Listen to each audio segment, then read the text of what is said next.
चाहे वायु प्रदूषित हो गई हो, चाहे जल प्रदूषित हो गया हो, चाहे ध्वनि प्रदूषण हो गया हो, ये तमाम चीज़ें आज प्रदूषित हो गई है।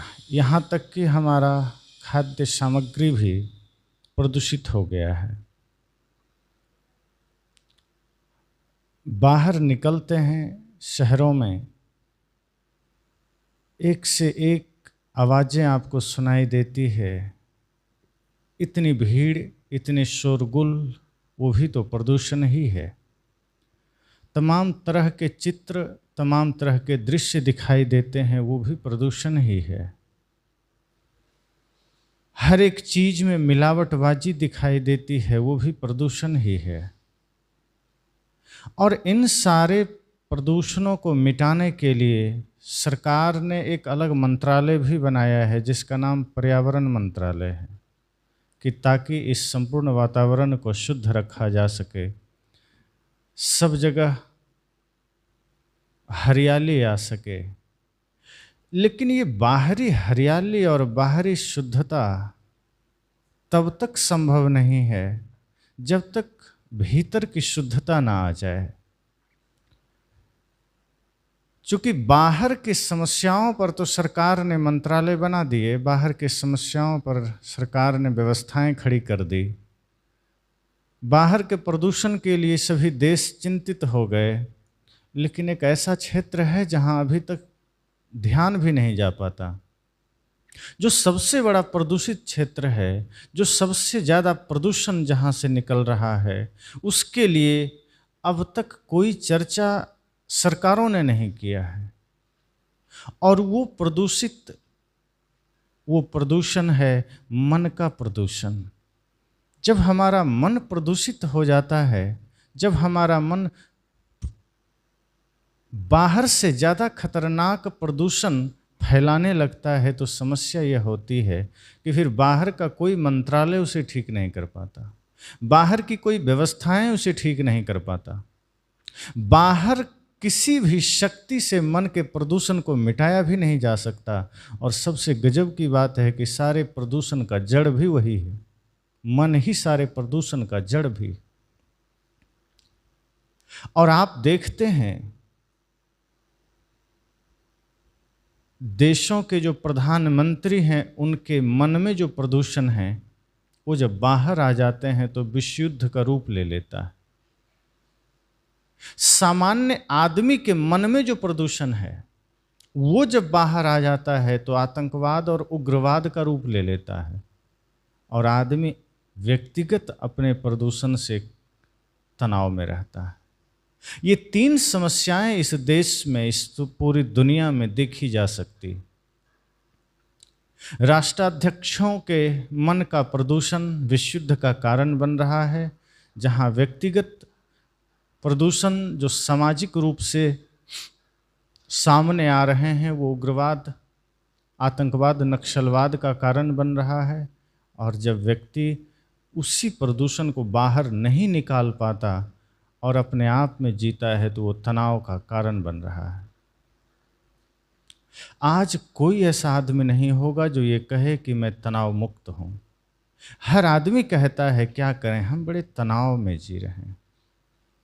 बल्कि आदमी तो अंग्रेजी शब्द इस्तेमाल करता है कि क्या करें, हम टेंशन में जी रहे हैं। हर कोई कहता है हम टेंशन में हैं। पर टेंशन मिटेगा कैसे?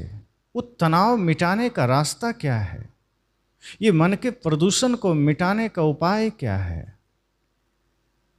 इस दिशा में कभी कोई कोशिश की नहीं जाती है। इस दिशा में कोशिश करने का रास्ता संत गुरुजन बताते हैं, लेकिन लोग प्रयास नहीं करते हैं। चूंकि बाहर का प्रदूषण हमें तुरंत दिखाई देता है, हम उसके लिए खड़े हो जाते हैं। कपड़े में कोई दाग लग जाए, दिखाई देता है। कपड़े में कोई धब्बा लग जाए, हम तुरंत तत्पर होते हैं कितना जल्दी हम कपड़े के दाग को मिटा सकें। एक आदमी घर में तैयार हो रहा है बाहर जाने के लिए, पूरी तैयारी कर रहा है, नए नए कपड़े पहन लिया है, बालों को ठीक कर लिया है, अन्य जो साज सज्जा के समान हो सकते थे शरीर को, उससे सजा लिया है। और दर्पण के सामने गया और निहारता है तो कहीं किसी जगह कपड़े में एक दाग नजर आ गया, एक धब्बा नजर आ गया। अब वो खड़ा हो जाता है, वो निकलता नहीं है। वो तुरंत घर में लोगों को आवाज देता है कि मेरा दूसरा कपड़ा लाओ, इस कपड़े में दाग लग गया है, मैं इस दाग के साथ बाहर कैसे जाऊं, लोग क्या कहेंगे। जबकि कुछ होना नहीं है, कपड़े में कहीं दाग है, बाहर निकल गया, कोई हानि की बात नहीं, कोई समस्या की बात नहीं, कोई ज्यादा अफरा तफरी की बात नहीं। कपड़े में दाग है, कोई बात नहीं, जा सकते थे। लेकिन वो आदमी इतना तत्पर है कि दाग कपड़े में है, फिर भी बाहर नहीं निकल सकते, क्योंकि कपड़े का दाग दिख रहा है खुद को। लेकिन वही आदमी के मन में भयंकर दाग है, वो उसे नहीं निहारता, वो उसी दाग के साथ बाहर निकल रहा है। मन के दाग मिटाने की वो चेष्टा नहीं करता। चेहरे में कोई दाग है, वो मिटाने को तत्पर है, कपड़े के दाग मिटाने को तत्पर है, और उसे मिटा के ही वो बाहर जाता है। संत कहते हैं कि इसी समय वो आदमी अगर कुछ क्षण ठहर करके भीतर नेत्र बंद करके अपने आप में एक बार अवलोकन कर लेता कि कहीं कोई दाग, कहीं कोई धब्बा हमारे मन पर तो नहीं, हमारे विचारों पर तो नहीं, हमारे आचरण पर तो नहीं। यदि हमारे मन में कोई दाग है, हमें उस दाग को भी मिटा लेना है, हमें उस दाग को भी खत्म कर लेना है। क्योंकि मन में यदि दाग रह गया और उसी दाग के साथ हम बाहर निकल गए तो हम कहीं विवाद करके आते हैं, हम कहीं झगड़ा करके आते हैं, हम किसी को गाली देकर आते हैं, हम कुछ अनाप शनाप बोल कर आते हैं, हम किसी की निंदा करके आते हैं। मन के दाग साधारण नहीं हैं, बड़े खतरनाक होते हैं। वो ना जाने किन बीमारियों को जन्म देते, वो ना जाने किन विवादों को जन्म देते।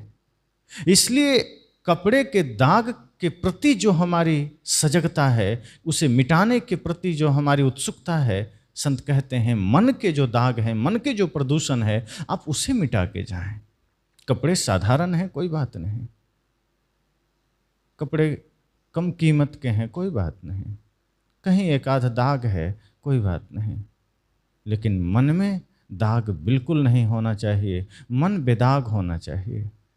और संतों ने तो कहा है कि जब मन बेदाग होता है तो वो आदमी फिर कपड़े का दाग भी मिटा लेता है। लेकिन जो सिर्फ कपड़े के दाग को मिटाया है, वो मन के दाग को नहीं मिटा पाता। इसलिए सबसे बड़ा प्रदूषण मन का प्रदूषण है। तमाम बीमारियां जन्म ले रही है, तमाम समस्याएं जन्म ले रही। जिस देश में ऋषि मुनि अपनी साधना के द्वारा, जिस देश के कण कण में ऋषि मुनियों का ज्ञान समाहित हो, जहाँ ध्यान योग की शिक्षा समाहित हो, आज उसी देश में हमारी पीढ़ियां जन्म ले रही है, लेकिन कोई ध्यान का छाप उनके अंदर नहीं, कोई साधना का छाप उनके अंदर नहीं। अत्यंत पाश्चात्य जगत के पीछे वो भागता चला जा रहा है। भौतिकवादी जीवन इतना ज़्यादा वो जीते चला जा रहा है कि ध्यान अध्यात्म साधना के नाम पर उसके पास टाइम नहीं है। चूंकि धीरे धीरे हमारा जीवन, धीरे धीरे हमारा समाज, धीरे धीरे हमारा राष्ट्र पतन की ओर गया है। ये जितने आविष्कार हुए हैं, ये जितनी खोजें हुई है, उस सबके वजह से हम कहीं ना कहीं स्वयं से दूर, अध्यात्म से दूर होते गए हैं। और ये अध्यात्म से दूर होना इतना खतरनाक बना है, इतना ज़्यादा भारी पड़ा है इस दुनिया को, इस संसार को, कि आदमी अपने आप में ही बेगाना हो गया, अपने आप से ही दूर हो गया। और जो खुद से ही दूर हो गया, वो माता पिता से दूर हो तो कौन आश्चर्य है। जो अपने ही विचारों में एक नहीं है, जो अपने ही जीवन में एक नहीं है, वो व्यक्ति समाज में भी अकेला खड़ा हो तो कौन आश्चर्य है। जो अपने ही भीतर शांत नहीं है, वो समाज को अशांत कर दे तो कौन बड़ी बात है। इसलिए मन का जो प्रदूषण है ये बहुत खतरनाक है। मन का प्रदूषण बाहर आता है तो व्यक्ति जातिवाद करने लगता है। मन का प्रदूषण बाहर आता है तो व्यक्ति छुआछूत करने लग जाता है। मन का प्रदूषण बाहर आता है तो व्यक्ति क्षेत्रवाद, संप्रदायवाद में लग जाता है। मन का प्रदूषण ही तो कारण है छुआछूत का, वरना जन्म से कौन ये लेकर आया है? जो ब्राह्मण कुल में जन्म लिया, जन्म लेते ही उस बच्चे को किसी और के घर में आप दे आते तो बच्चा कहाँ कहता कि मैं ब्राह्मण के घर जन्म लिया, क्योंकि मैंने बचपन से वो ब्राह्मणत्व लेकर आया हूँ। वो जन्म लेता है, धीरे धीरे संग में पड़ता है, समाज से सीखता है और फिर भी धीरे धीरे उसका मन प्रदूषित होता है। फिर वो प्रदूषण फैलाने लगता है, फिर वो अनर्गल जीवन जीने लगता है। कोई प्रदेशवाद, कोई भाषावाद, कोई क्षेत्रवाद, ये तमाम प्रदूषण मन से पैदा हो रहे हैं और व्यक्ति इसको पैदा कर रहा है। सदगुरु कबीर का हुआ भाव कि मैं रोवूं इस जगत को, मुको रोवे न कोय, इसमें जो विशालतम करुणा समाहित है, व्यक्ति आज उससे कितना दूर हो गया है। लोग कहते हैं कबीर को क्या फर्क पड़ता है, कबीर तो अनपढ़ हैं, कबीर तो साधारण हैं। पर आप जरा गहराई से सोचिए, जिनकी वाणी में समस्त वैश्विक दर्शन समाया हो, जिनकी वाणी में समस्त शास्त्र समाया हो, जिनकी वाणियों में संपूर्ण मानवता का ज्ञान समाया हो, लोग उनके बारे में 2 मिनट में कैसी टिप्पणियां कर जाते हैं, सदगुरु कबीर के बारे में कैसी बातें कर जाते हैं। और जब सदगुरु कबीर ये इशारा समाज की ओर करते हैं कि कितने प्रदूषण में आदमी जी रहा है, आदमी का मन कितना खतरनाक बनता जा रहा है, कि जिस रूप में वो सब धरती पर आया है, जिस रूप में सारी मानवता धरा पर आई है, उसमें वो विभाजन कर रहा है। वो अलग से कुछ न कुछ उसमें जोड़े चला जा रहा है। किसी ने कह दिया हम ब्राह्मण हो गए, किसी ने कहा हम क्षत्रिय हैं, किसी ने कहा वैश्य, किसी ने कहा शूद्र हैं। साहब ने कहा ये तुम्हारे मन के प्रदूषण का सबसे बड़ा उदाहरण है कि तुम जन्म तो एक समान लिए हो, लेकिन समाज को तुमने बांट दिया 4 भागों में। ये मानसिक प्रदूषण ही तो है जो कभी शास्त्र में शब्द रूप में उतर जाता है तो पूरी मानवता के इतिहास बिगड़ जाती है। आज जो सदियों से ये मानव इतिहास बिगड़ा है, ये किसी व्यक्ति के मन का प्रदूषण ही तो है जो कहीं शास्त्र में लिख दिया गया। किसी न किसी विद्वान के मन में कुछ प्रदूषण जागृत हुआ और वो शब्द रूप में शास्त्र में समा गया और ये मानवता के लिए बहुत बड़ा खतरा बन गया। क्योंकि अक्सर आप देखेंगे जो मान्यता में जीने वाले लोग हैं वो यही सवाल करते हैं कि हम आपकी बात क्यों मानें, हम कबीर की बात क्यों मानेंगे, हम तो शास्त्र की बात मानेंगे, शास्त्र में जो लिखा है हम वही मानेंगे। भूत प्रेत के संबंध में मैं एक चर्चा कर रहा था कि भूत नहीं होते हैं, और भूत का अर्थ है जो बीत गया। ये जीव जब शरीर छोड़ता है, इसके कर्म संस्कार के अनुसार ये दूसरे गर्भ में प्रवेश कर जाता है, वासना के अनुसार, संस्कार के अनुसार, और ये जो शरीर है ये मरघट में जला दिया गया। तो आत्मा तो दूसरे शरीर में प्रवेश कर गई, शरीर जो बचा वो जला दिया गया, तो भूत बना कौन? ऐसी चर्चा पर लोगों ने लिखा कि कबीर तो अनपढ़ थे और कबीर को तो कुछ भी अता पता नहीं था। जब तक ये बातें शास्त्र में न लिखी हो हम कैसे मान लेंगे? ये बातें मन में बैठा दी गई कि जब तक शास्त्र से प्रमाणित ना हो हम मान नहीं सकते। अब सोचिए, जिस शास्त्र में उल्टी सीधी बातें लिख दी गई तो आदमी तो उसी को प्रमाण मानेगा।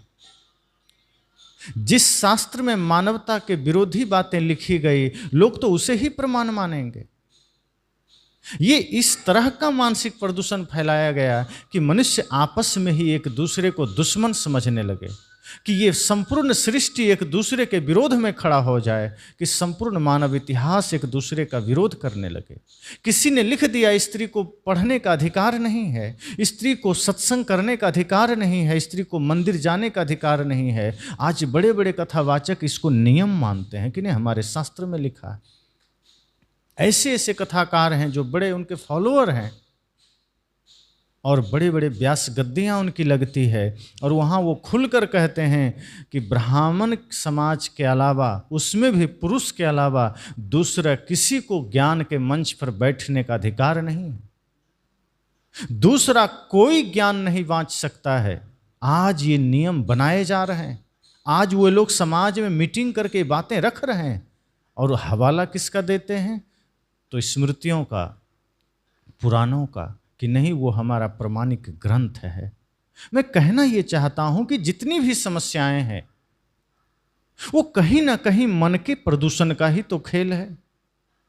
किसी को लगा कि स्त्री को नहीं देना है पढ़ने का अधिकार, उसके मन में कुराफात आया, उसने शास्त्र में अंकित कर दिया। अब हजारों साल पहले उसने लिखा होगा, आज आदमी पढ़ रहा है और कह रहा है बात सही है, शास्त्र में लिखा है, ये तो प्रमाणिक है। सच में नहीं पढ़ने देना है, शूद्र को नहीं पढ़ने देना है, स्त्री को नहीं पढ़ने देना है। इस तरह के मानसिक प्रदूषित विचार, कचरा भरे विचार मन में आया, शब्दों में अंकित हो गया, आज वो प्रमाण बन गया। हम जो कुछ भी आज करते हैं, अगर गलत करते हैं, आने वाली पीढ़ियों के लिए वो रास्ता बन जाता है। लोग फिर उसे उदाहरण के रूप में प्रस्तुत करते हैं। हम अपने मन के प्रदूषण से हम खुद ही दुखी नहीं होते, हम खुद ही नरक में नहीं जाते, आने वाली पीढ़ियों के लिए भी हम वो काम करते हैं। हम अपने बच्चों के लिए भी वो रास्ता बनाते हैं कि हम तो प्रदूषित हुए ही, हम समाज में भी प्रदूषण बांटते हैं। और जब हम कुछ अच्छा करते हैं तो सिर्फ हम ही उसका लाभ नहीं लेते, उसका लाभ आने वाली पीढ़ियां भी लेती है। आज हम अपने महापुरुषों को जब हृदय से स्मरण करते हैं, चाहे वो तथागत बुद्ध हों, चाहे महावीर हों, चाहे संत सम्राट सदगुरु कबीर हों, चाहे संत रैदास हों, चाहे वर्तमान के संतों में स्वरूपलीन सदगुरु श्री अभिलाष साहेब जी हों, चाहे अन्य महान संत हों, जब हम उन्हें याद करते हैं तो हम उनके उन महान कृत्यों को याद करते हैं, हम उनके उन महान आदर्शों को याद करते हैं जिससे मानवता तृप्त हुआ करती थी, जिनके ज्ञान से आज भी मानवता तृप्त हो रही है, जो शरीर रूप में नहीं है लेकिन विचार रूप में सबके भीतर मौजूद हैं, और जो विचारों के रूप में अजर अमर हो गए, हम उन्हें याद कर रहे हैं। तो एक वो है जो जाने के बाद भी जिनका विचार लोगों को जोड़ने का काम कर रहा है, एक वे हैं जिनका विचार लोगों को आज भी उत्थान के मार्ग पर ले जा रहा है, लोगों के मन के प्रदूषण को मिटा रहा है, और एक वे लोग भी हैं जो अपने प्रदूषित मन से ऐसा कुछ करके चले गए जिससे आज भी समाज विखंडित हो रहा है। जहाँ एक और लोग नारा लगाते हैं कि हमें हिंदू राष्ट्र चाहिए, कई बार इस पर विचार करने के बाद ये बात सोचनी पड़ती है कि हिंदू राष्ट्र की परिकल्पना क्या है। अगर कोई व्यक्ति ये कहता है हिंदू राष्ट्र चाहिए, तो इस पर क्या विचार निकल के आ सकता है कि ये हिंदू है ही क्या? पहले तो हिंदू राष्ट्र क्या है? क्या ये जो वर्ण बने हैं ब्राह्मण क्षत्रिय वैश्य शूद्र के, ये सब हिंदू हैं? अगर ये सब हिंदू हैं तो ये आपस में छुआछूत क्यों कर रहे हैं? अगर इनकी एक ही जाति हिंदू है तो बीच में ये दीवारें क्यों खड़ी है कि ब्राह्मण ज्ञान दे सकता है और शूद्र नहीं दे सकता? जब हमारे ऋषियों ने इस विधान को लागू किया होगा तो वस्तुतः जो लोग वेद का उदाहरण देते हैं तो वहाँ पर बातें ऐसी थी नहीं। वहाँ ये बातें आई थी कि जो ज्ञान देता है वो ब्राह्मण हो सकता है, जो समाज की सुरक्षा करता है वो क्षत्रिय है, जो व्यापार करता है वो वैश्य है, जो मेहनत मजदूरी करता है वो शूद्र है। ये ब्राह्मणों ने चालाकी से उसको उलट दिया कि नहीं, जो ब्राह्मण है वो ज्ञान देता है, जो क्षत्रिय है वो समाज की सुरक्षा करता है, जो वैश्य है वो व्यापार करता है, जो शूद्र है वो छोटा मोटा काम करता है। बातें उलट दी गई। अपनी चालाकी से इसको इस तरह से प्रस्तुत कर दिया गया। अब जब 4 वर्णों में समाज बांटा गया और आज भी वो मान्यता है, ब्राह्मण क्षत्रिय वैश्य शूद्र आपस में शादी विवाह कहाँ करते हैं? शादी के लिए जाएंगे तो अपनी ही जातियों में जाएंगे, ब्राह्मण ब्राह्मण को खोजेंगे, राजपूत राजपूत को खोजेंगे, वैश्य वैश्य को खोजेंगे, शूद्र समाज में जितनी भी जातियाँ आती हैं वो अपने अपने को खोजेंगे। फिर ये हिंदू राष्ट्र कैसे बन सकता है? तो जो हिंदू राष्ट्र की परिकल्पना है, सबसे पहले जातिवाद मिटानी होगी। और यदि हम भारतवर्ष के हिसाब से सोचें तो ये हिंदू शब्द भी हटाकर अगर हमारे नाम के पीछे सिर्फ भारतीय लग जाए तो फिर और अच्छी बात है कि हम सब भारतीय हैं। कोई भेद नहीं, कोई दीवार नहीं, कोई ऊंच नीच का भेद नहीं, कोई गरीबी अमीरी नहीं। जब एक आधार हो जाए कि हम सब भारतीय हैं, फिर ये देश ऑटोमेटिक, ये भारत भूमि ऑटोमेटिक हिंदू राष्ट्र है, सनातन राष्ट्र है। सनातन पर भी चर्चा होती है। जो हिंदू समाज में जन्म लेते हैं वो बपौती सनातनी समझते हैं खुद को, जबकि इसका कोई तालमेल नहीं है। जब आप गहराई से विचार करेंगे सनातन क्या है तो आप पाएंगे सनातन मतलब जो मिट नहीं सकता, जो सदा सत्य है, जो सदा अजर है, अमर है। और ये तो आत्मा है, आत्मा अजर है, अमर है, ये सनातन है। सत्य, अहिंसा, प्रेम, करुणा इस आत्मा का स्वभाव है, ये सनातन है। ये आत्मा सनातन है और इसका जो स्वरूप है, इसका जो स्वभाव है वो सनातन है। सत्य, अहिंसा, प्रेम, करुणा। अब जिसके अंदर सत्य है, जिसके अंदर प्रेम है, जिसके अंदर करुणा है, वो सनातनी है। और सभी हिंदू सनातनी नहीं है इस हिसाब से। इसके हिसाब से तो जो अहिंसा का पालन करता है, जो प्रेम को धारण करता है, जो सत्य को धारण करता है, वो सनातनी है। जो मांसाहार करता है, जो नशा करता है, वो चाहे हिंदू में हो चाहे मुसलमान में हो, वो सनातनी नहीं है, वो राक्षस है। सीधी बात है। लेकिन जो हिंदू समाज में जन्म लिया है वो अपने आप को बपौती सनातनी समझता है। ये बात समझ में नहीं आता। एक व्यक्ति ने मुझसे कहा कि आप सनातन को गाली दे रहे हैं, आप सनातन को मिटाने का प्रयास कर रहे हैं। मैंने कहा सनातन का पता है क्या अर्थ है? उसने कहा हम सब हिंदू समाज में जन्म लिए हैं, हम सनातनी हैं। हम कि बिल्कुल यही तो समस्या है। विरोधाभास तो यही जन्म ले रहा है कि हर हिंदू सनातनी नहीं है। सनातन का संबंध जाति से है ही नहीं, सनातन का संबंध आचरण से है। और यदि कोई मुसलमान ये सारे धर्म का पालन करता है वो सनातनी हो जाएगा। यदि कोई ईसाई सत्य, अहिंसा, प्रेम, करुणा का पालन करता है वो सनातनी हो जाएगा। और हिंदू समाज में जन्म लेने वाला व्यक्ति यदि मांस, मछली, मदिरा का पान करता है, झूठ, चोरी का जीवन जीता है, माता पिता का अनादर करता है, वो कतई सनातनी नहीं है। कोई मतलब नहीं उसको सनातनी होने से, वो हो ही नहीं सकता। वो उदाहरण देता है, देखिए हमारे महापुरुष ऐसे थे वैसे थे। तो जिन महापुरुषों का उदाहरण दिया जाता है वे शुद्ध शाकाहारी थे, वो माता पिता गुरु का सम्मान करते थे, वो समाज के साथ मैत्री के साथ रहते थे। आज जो खुद को सनातनी कहता है वो अपने माँ बाप को वृद्धाश्रम में डाल के आया है। जो आज अपने आप को सनातनी कहता है वो अपने भाइयों पर मुकदमा करके कोर्ट में खड़ा है। जो आज अपने आप को सनातनी कहता है वो सुबह शाम अंडा का सेवन कर रहा है। जो अपने आप को सनातनी कहता है उसका भोजन बिना मांस, बिना मछली के पूरा नहीं होता, वो सनातनी कहता है। तो बहुत से विचार ऐसे हैं जो व्यक्ति के मन को भ्रमित कर दिया। ये प्रदूषण का ही तो खेल है, ये मन के विकारों का ही तो खेल है कि हमारा मन प्रदूषित होते चला गया, हमारा मन विकारों से भरता चला गया और हम समझ नहीं पड़ता है, हम खुद को हिंदू या सनातनी बोलते चले गए। साहेब ने इन्हीं चीज़ों पर प्रहार किया कि जन्मजात तो सब कोई इंसान ही होता है, बाहर आने के बाद अलग अलग संग में पड़ करके व्यक्ति वैसा रूप धारण कर लेता है। किसी भजन में आपने सुना है, मन पवित्र था मेरा जब जहाँ में आए थे, धर्म कर्म कुछ ना थे, अपने ना पराए थे।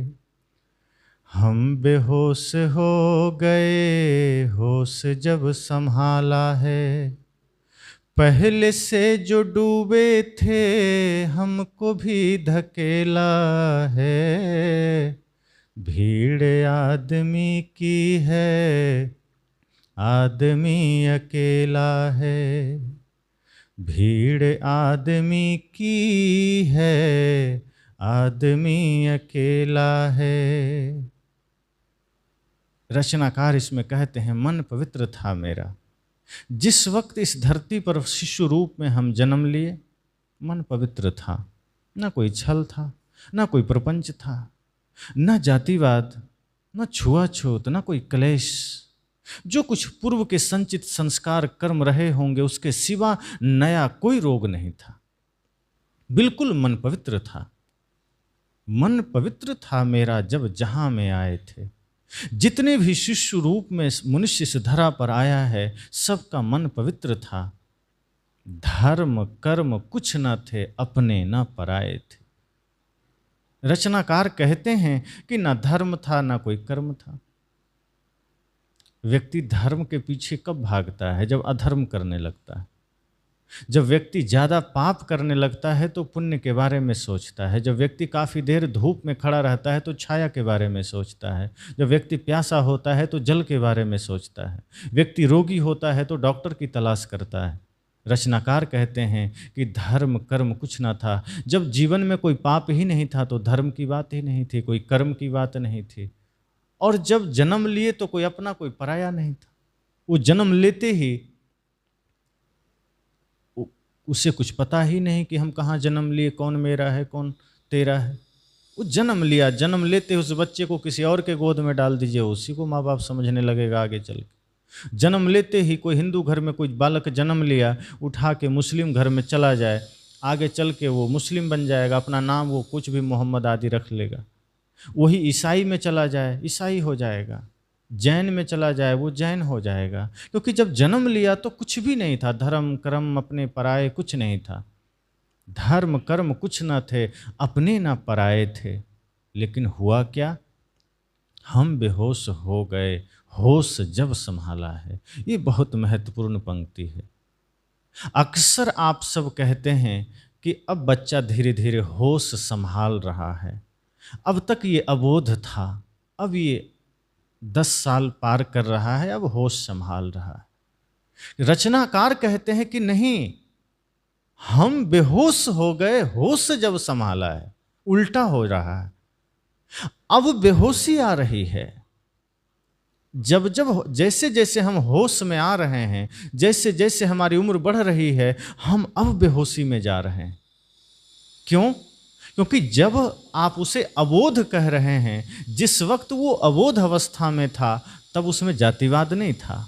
जब वो अबोध अवस्था में था तब छुआछूत नहीं था, तब उसने गालियां नहीं सीखी थी, तब उसने छल नहीं सीखा था, तब उसके पास क्रूरता नहीं थी, तब उसके पास कोई कुसंग कोई विकार नहीं था। जब हम अबोध कहते हैं तभी वो होश में था, क्योंकि कोई रोग नहीं था, कोई बीमारी नहीं थी, कोई समस्या नहीं थी। लेकिन हम बेहोश हो गए, होश जब संभाला है। जब हमारी उम्र बढ़ी, अवस्था बढ़ी, अब हम बेहोश हो गए। और क्यों हो गए? पहले से जो डूबे थे हमको भी धकेला है। ये माता पिता गुरु समाज मित्र जो पहले से उस बेहोशी में, उस जातिवाद में, उस छुआछूत में डूबे हुए थे, जो पहले से ही उन वातावरण में नहाए हुए थे, हमको भी जाति के उस गड्ढे में ढकेल दिया, हमको भी छुआछूत के गड्ढे में डाल दिया, हमको भी विकारों में डाल दिया, हमको भी मेरा तेरा में डाल दिया, हमको भी अपने पराये में डाल दिया। हम बेहोश हो गए, होश जब संभाला है, और पहले से जो डूबे थे हमको भी धकेला है। कि ये माता पिता ही तो हमें धकेलते हैं। जब बच्चा बड़ा होने लगता है तो माता पिता ही तो परिचय कराते हैं कि तुम इस जाति के हो, ये तुम्हारे माता हैं पिता हैं, ये दादा हैं दादी हैं, चाचा हैं चाची हैं, ये तुम्हारा खेत है, ये खलिहान है, ये तुम्हारी प्रॉपर्टी है, ये तुम्हारी गाड़ियां हैं, ये तुम्हारे अपने परिवार हैं। उसी बचपना में यदि वो माता पिता उस छोटे से शिशु को ये परिचय कराया होता